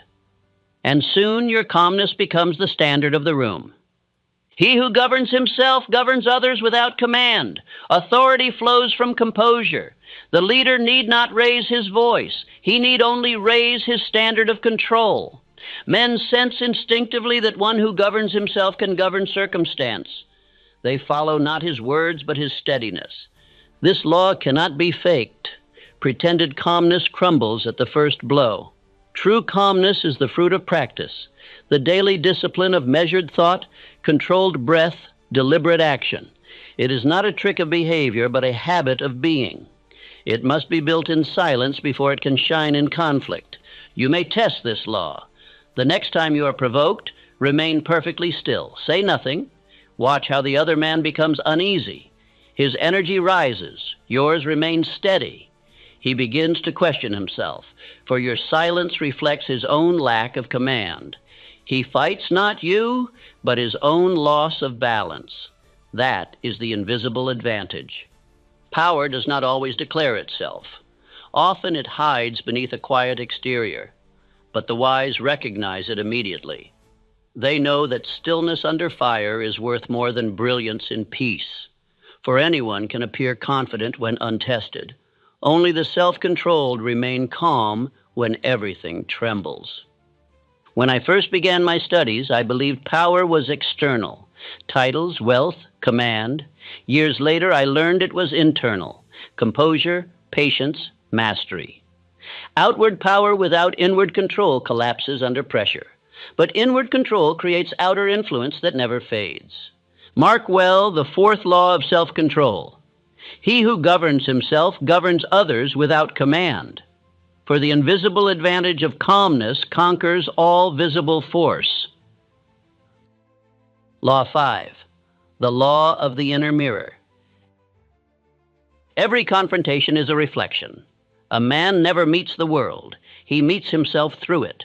The words, tones, and gestures that disturb him reveal his own unmastered nature. What angers you reveals where you are weak. What you can overlook reveals where you are strong. Thus, conflict becomes a mirror, cruel, accurate, and endlessly faithful. I learned long ago that no insult can wound a man who has no wound to touch. The sting we feel from others' words is proof of an inner bruise not yet healed. The man who answers insult with anger is really fighting himself. The one who remains calm has already conquered within. The world cannot disturb a man who has mastered his reflection. I recall the story of a humble craftsman whose work was mocked by a rival. He smiled and said, "My creation will answer you in time." And it did. His patient labor stood while his critics' pride collapsed. The wise man uses conflict not to strike others, but to reveal the flaws still hiding within himself. Every provocation is a chance to polish the soul. Until you master your own reflection, you will meet the same lessons again and again. Only the faces will change.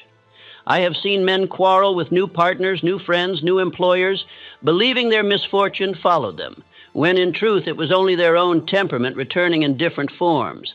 The outer world simply mirrors the inner. I once counseled a leader who lived in constant anger. He believed his subordinates disrespected him, his peers conspired against him, and fate singled him out. But when we examined his conduct, he discovered his anger was not toward them, but toward himself, his inconsistency, his self-betrayal. Once he corrected his discipline, his world became calm. His enemies vanished, not because they changed, but because he did.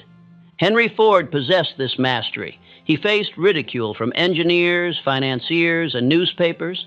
They mocked his simplicity, his ideas, even his appearance, yet he never fought shadows. He said, "Time will tell," and time did tell. His critics' words faded, but his factories roared. Ford proved that the man who governs his reflection need not defend it. Let me give you a truth that will save you years of turmoil. No man's opinion of you can harm you unless it matches your own doubt. If you have conquered self-doubt, insult becomes harmless. The arrow of criticism strikes only where the armor of faith is thin. Strengthen faith, and words cannot wound. Repeat this until it becomes instinct. I do not fight shadows. I master the man in the mirror. Every insult teaches me where I must grow stronger. Every repetition polishes the mirror.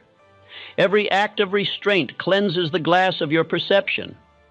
And with every step, you see the world as it is, not as your fear distorts it. Self-control is inner correction disguised as outer composure. The calm man is not cold. He is honest with himself. He has looked into the mirror long enough to know his own weaknesses, and therefore others cannot use them against him. The proud man hides his flaws. The wise man studies them until they lose power. Thomas Edison once said that ridicule was proof he was ahead of his time. That remark alone reveals mastery. He understood that the world's judgment is rarely about truth. It is about the comfort men feel when you conform. Those who disturb the ordinary invite criticism, but also greatness. Each time you hold your reaction, you polish the mirror. Each outburst clouds it again. If your vision of yourself is blurred by anger, you will strike where you should have learned. But if your vision is clear, you will rise where others stumble. Peace in conflict is the final proof that the inner man has matured. The man who observes himself in conflict evolves faster than the man who defends himself. Self-observation is the highest discipline, for it demands honesty beyond pride. It is not enough to win arguments. You must win yourself. For every quarrel outward hides a quarrel inward, waiting to be resolved. This is the fifth law of self-control, the law of the inner mirror. The world cannot disturb a man who has mastered his reflection. Law 6, the law of strategic withdrawal. True strength often appears as retreat. The untrained call it weakness, but wisdom knows it as mastery. The man who can walk away wins twice, first over the situation and second over himself. Pride keeps men in battles long after reason advises withdrawal. But pride has never built anything enduring. I once knew two business partners. One was consumed with proving his importance, the other cared only for progress. The first stayed locked in quarrels. The second walked away, started anew, and built a greater fortune. The world remembers the one who withdrew, not the one who fought. He chose himself over impulse, and destiny rewarded him. Andrew Carnegie practiced this law with grace. When tempers rose in a meeting, he would say, "Gentlemen, we shall resume when reason returns." He knew emotion was fog upon the mind, and no good road can be found in fog. His retreat was not defeat. It was a reset of advantage. By walking away from confusion, he preserved command. Strategic withdrawal is not surrender. It is preservation of power for a wiser time. The wise do not waste energy proving they are right. They use energy to build something that proves itself. The fool exhausts himself in petty victories. The wise man gathers strength for meaningful wars. Teach yourself this truth. Life's greatest opportunities appear after you release the need to win every skirmish. Many men have lost kingdoms defending small castles of pride. He who knows when to withdraw keeps his resources, his dignity, and his freedom to strike again when the field favors him. Say this aloud when tempted to fight for ego's sake. I do not chase small victories. I withdraw with dignity and return with strategy. Let this be your code. The impulse to prove is the enemy of progress. Those who cannot step back will be pushed back by life itself. Many ruin lifelong relations by insisting on the last word. They win arguments and lose allies. The last word belongs not to the loudest, but to the most enduring. It is written by time, not tongue. The man who walks away calmly leaves his words to history, and history speaks more kindly of restraint than rage. John D. Rockefeller was such a man. He built alliances by ignoring insults. When rivals mocked him, he smiled and said, "We shall see." While they raged, he planned. While they shouted, he expanded. When they tired, he bought them.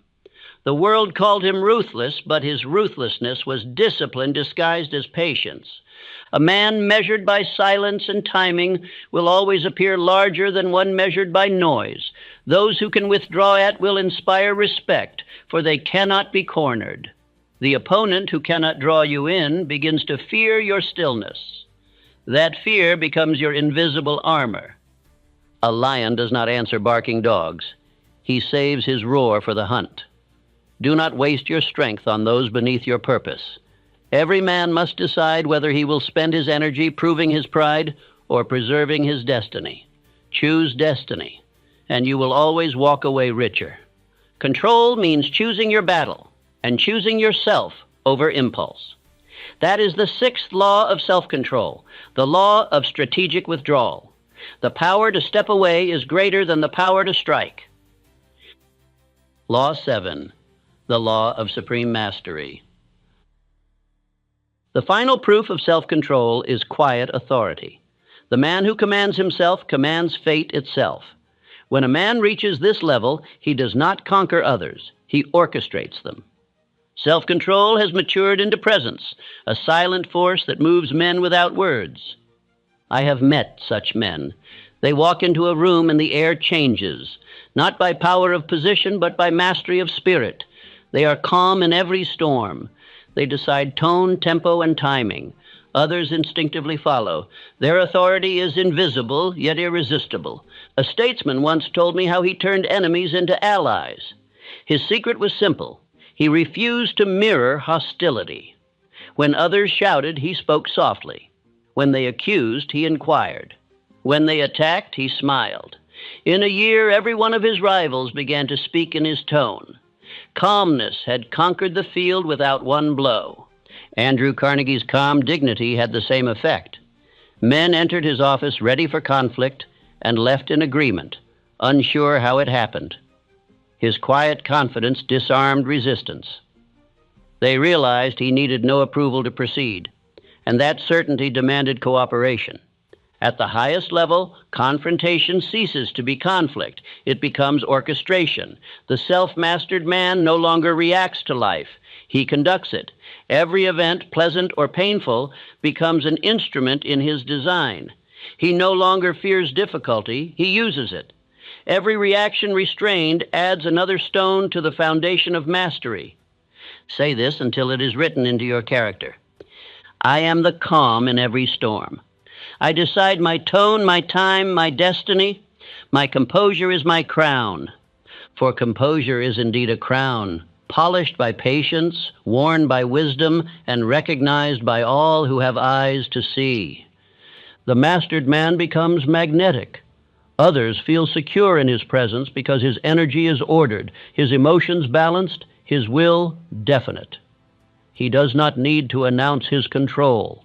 It emanates quietly from him. In a world of chaos, calmness is a throne. Success, wealth, and influence follow men who radiate calm power, not noise. Look through history. Ford, Edison, Lincoln. Each faced storms of doubt, mockery, and failure, yet each remained composed under fire. Lincoln stood calm while his nation tore itself apart. Edison smiled through 1,000 failures. Ford answered criticism with production. Mastery made them immortal. When you control yourself, even misfortune obeys you. You turn it to wisdom, as the alchemist turns base metal into gold. Defeat becomes instruction. Loss becomes preparation. A mastered man cannot truly fail. He simply transforms circumstances into progress. Each confrontation either deepens mastery or exposes its absence. The undisciplined repeat the same mistakes for decades. The disciplined learn once and ascend.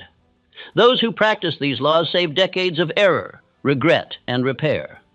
They move forward while others circle their emotions endlessly. The impulsive man spends 30 years apologizing for 10 seconds of temper. The disciplined man avoids those 10 seconds entirely and gains those 30 years for creation. That is how mastery saves time, fortune, and peace. Now I tell you plainly, this is how you save 10, 20, even 30 years of your life, by mastering control before pain must teach it through repetition. For every uncontrolled reaction invites years of correction. Every restrained reaction adds years of freedom. To win any confrontation, win yourself first. All outer battles are shadows of the inner. The man who has conquered within cannot be conquered without. Now speak this final affirmation with the conviction of a sovereign mind. I am steady, I am silent, I am master of myself. No man commands me but the man within. I walk calm through every storm, and I decide how every battle ends. When this truth becomes the rhythm of your thought, your presence will change. Doors will open, voices will quiet, confusion will dissolve in your calm. You will no longer need to prove yourself, for mastery is its own proof. Do not close with applause or comfort, close with awareness. These 7 laws are not lessons to memorize, but disciplines to embody. The world cannot defeat a man who cannot be provoked. Those who obey these laws rise quietly, lead naturally, and win without noise. Thus ends the final law, the law of supreme mastery, and with it the secret of winning any confrontation, not by argument, not by pride, but by self-command. For once a man commands himself, every door, every relationship, and every destiny bends in his favor.